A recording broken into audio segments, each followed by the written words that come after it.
Hey guys, sorry I haven't made a video in a while. I was actually busy with holiday stuff, and then after that I was actually sick for about a week, which kind of stunk.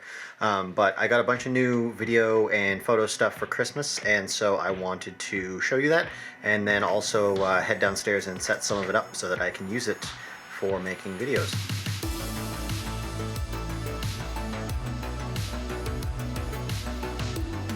So this is what I got here. It's still sort of just hanging out on the floor because I didn't feel like finding a spot for it when I knew I was going to be taking it downstairs to set it up. First off, biggest thing is this guy right here. Godox, I'm not sure how you say that, SL 60 watt. This is an LED filming light, and it's actually, I set it up once just to test it out, when I got it. And it's actually great. It runs up to, I want to say 4,000. I want to say it's 4,000 lux, which is sort of like what you measure video lights in. It did come with this sort of standard hood that would normally just mount on the end of it right there. But I'm not going to be using that. I'm actually going to be using this very strange, complicated looking thing. Which is actually the base of the softbox that I got. So the softbox, and I'm not going to pull it out right now, but I got this Neewer, again, not sure how you say it, softbox that's in this bag. It's I want to say it's a 48-inch diameter, power cord for the light, remote for the light, a second diffusion screen for the softbox that I'm not going to be using. The one that I prefer is actually already in there. If you picture an umbrella, there are the sort of like bars or the pieces of metal inside the umbrella that give it its shape. I had to attach all of those, and basically every time you take it out of the package you have to reattach all of those to give it its dome shape, which I don't think is going to be too bad. It was a pain the first time, but I think going forward it's going to get easier because they're already attached to one end. I only have to attach them to the other. You'll see what I'm talking about. Then, I don't have it with me. It's actually in the other room. I got this Godox, again, not sure, ETTL flash for my camera. I also got this little diffusion cuff that goes over the top of it. It simply attaches like this. This is the carrying case for the flash, which I'm not using right now because I made a nifty space for it in my camera bag. It did also come with, and I haven't used this yet, this little stand that you can mount to the bottom of the flash. Plenty of, because I got a lot of camera and photo gear, everything came with like a soft cloth, like a microfiber cloth for cleaning off lenses. So I've got like 1,000 of these now, all with different brands and stuff on them. I got this awesome, oh, there's my camera lens. My lens cap. I've been looking for that. So I got this really nice stand. It's just a regular, it's not a boom stand, it's just a regular tripod stand, but it's got this 1/2 inch or 1/4 pin on the end of it, which is ideal for mounting camera lights. So that's what I'll be using it for. I also got a couple of nice PolarPro filter accessories here. Say hello to the Christmas llama. So these all come in nice hard cases and stuff. So this here is actually just an adapter ring that allows me to use, I want to say it's 82 or 84 millimeter filters on either of my two lenses that I prefer to use. And then this here, if I can get it open with one hand because it's in very nice packaging, but it makes it a little hard to open. This here is the PolarPro 82 millimeter circular polarized filter. And I mean, their packaging is very nice. Their filters are very expensive, but they're one of those things where you buy them once and you keep them for the rest of your life as long as you take good care of them. So this is a circular polarized filter, and I can't quite show you the effect of it. So all of this, maybe apart from the filter, but the mounting ring, the cap are all going to go downstairs, and I'll probably just put these over with my bag for now. I need to get those all downstairs and set up, but there is one minor problem.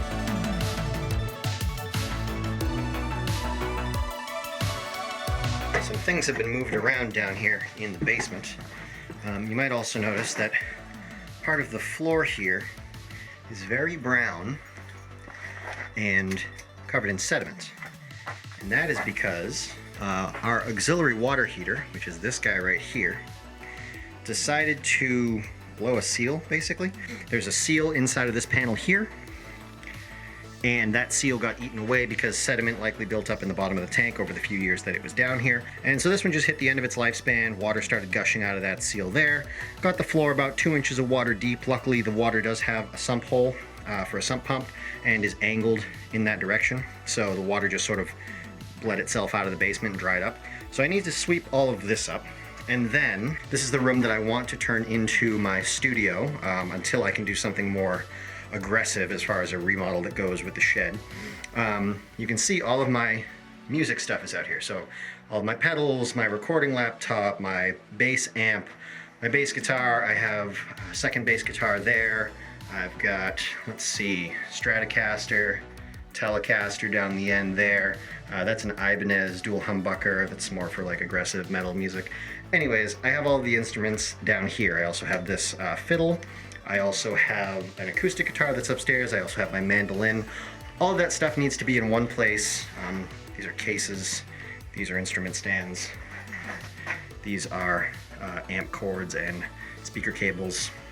All of that needs to be put somewhere safe that isn't in this room because it's taking up way too much space. And it, as you can see, it doesn't really have a lot of spare space, especially if like I want to mount the light here. Like I want the hood here facing this way so that when I'm sitting there, it's pointing right at me. So this table needs to come away from that wall about 3 or 4 feet. Behind that wall needs to be clear because that's where the stand is going to be for the light, and also most likely where my tripod will be. Right now you can see I have my tripod conveniently coming through the table. It's literally coming through the table. That was a convenient fix, but I'd prefer to not have to do it. And so yeah, just having like 3 or 4 feet of clear space back there would be great. I also need to do something about this because it's just constantly catching my hair like that and it feels like a spider web and I hate it. Back to my point, we don't really need that water heater. We're probably just gonna remove it and have the pipes capped. So I need to get this space swept and I need to get this room cleaned out, and I'm going to do that now.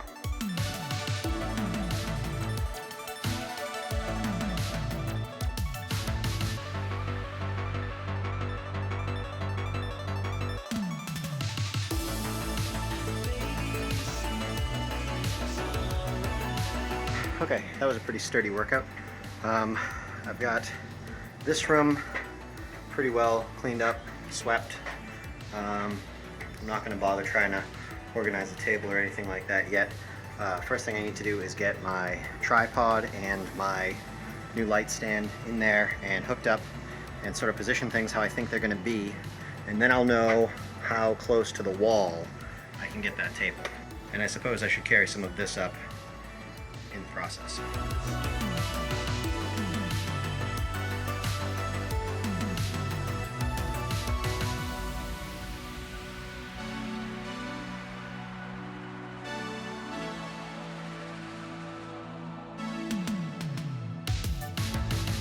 The nice thing is that most of this equipment is relatively light, though it is a little awkward.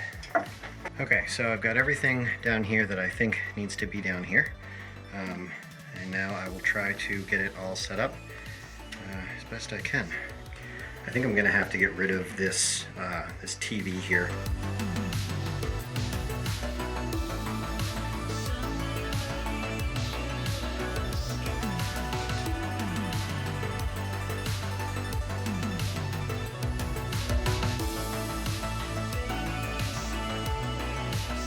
To get the entire softbox out of this and run the pins into that ring.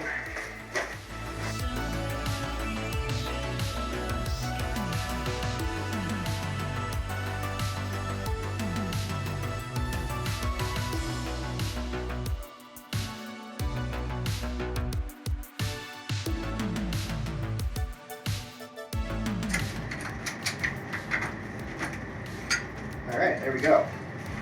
Alright, so here is our softbox, and this here is the diffuser. That's not normally there. It's actually attached to the frame by Velcro. And so you can see on the inside, this whole thing is a giant reflector. And now the tricky part is getting this onto the lens.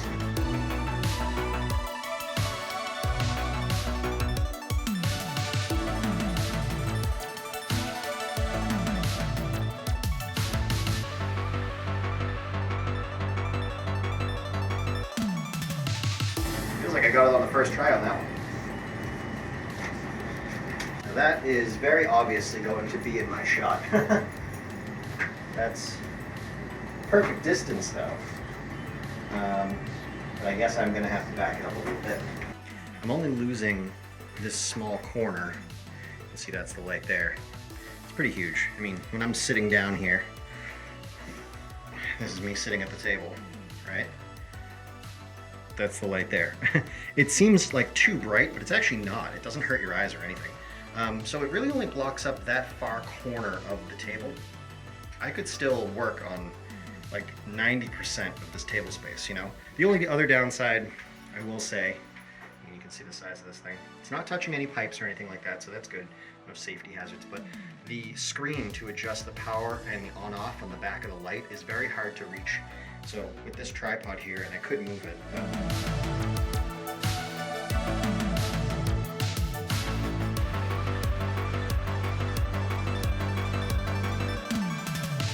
I'm gonna do a little more tidying up and maybe bring my laptop and stuff down here because it is Friday, so I have the weekend to film if I want to. Yeah, as far as setting up the new studio here, that's that. Pretty happy with it, and you guys will probably be seeing much better lighting videos going forward. So actually one more thing I didn't think of here. I still have the overhead LED light on, which, or whatever that is, incandescent energy saver bulb. So that shouldn't be on. I should just be using this primary light, otherwise I'm gonna have mixed light temperatures, and that's gonna, I mean, that's gonna be less than ideal. So, that is different. Still shooting at 100 for ISO though, and it does kind of hide the background a little bit better, so that's good. However, it does look a little cool to me, so I'll see what it looks like in post. Hopefully to you guys right now, I'll have edited this and it looks perfectly normal. But to me it looks a little blue, so we'll see what I can do about that. But yeah, I like this a lot better. I don't know why I didn't think to turn that off before. That's obviously necessary for like cleaning and stuff like that, because now I couldn't see what I was doing, although I could always turn this up and then I'd have plenty of light. I don't think the drop off on this side of my face is too harsh. If it does look to be too harsh, rather than turn that light back on, all I'll do is I'll move this light slightly more in front of my face, and more light will catch that side of my face, and then I won't have to worry about that. But this looks pretty good for now. I'll take a look at it while I'm editing, and maybe we'll make some corrections going forward, but still super happy with this. But anyways, I think this looks great. This is my new video setup thanks to Christmas and the gift giving of my family, which I'm very grateful for. So yeah, pretty happy with this, and that's about it. Wanted you guys to get a feel for what this is going to look like. I will see you in the next video, which hopefully will be content based and not just me messing around with new toys. I hope you've had a good holiday and holiday season, and I will see you in the next one.